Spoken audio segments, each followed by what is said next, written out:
Retta Blom is 'n agtermekaar middeljarige, gelowige en konservatiewe vrou wat hou van orde.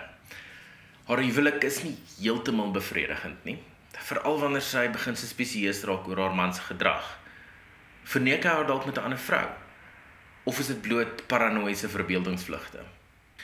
Dan gebeur die uitmekaar maak en herontdek van die titel, die dekonstruksie van Retta Blom. Retta soek eers na bevrediging, dan na antwoorde. Sy maak haar oop vir 'n beter sekslewe en spandeer tyd saam met 'n lewenslustige en vloekerige vriendin en vertrek op die ou end op 'n reis vanaf Johannesburg na Kalkbaai. Al is sy nog nie oortuig dat sy wil weet wat aan die ander kant te vind is nie. Die fliek kort egter elegansie, nuance en afronding. Die storie kon ek doen met 'n bietjie meer woema wat die hoofkarakter se motivering betref en daarom is dit aanvanklik baie moeilik om met Retta te vereenselwig. Ten spyte van Antoinette Louw se toneelspel wat hard probeer, maar eers rondom die klimakstonele regtig oopmaak, haar hardkoppigheid afskud en identifiseerbaar word. Die dekonstruksie van Retta Blom is nie 'n maklike fliek nie.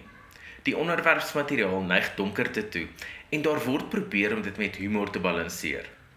En die hoofkarakter is baie selfvernietigend voordat sy die stukkies optel en dinge begin herstel.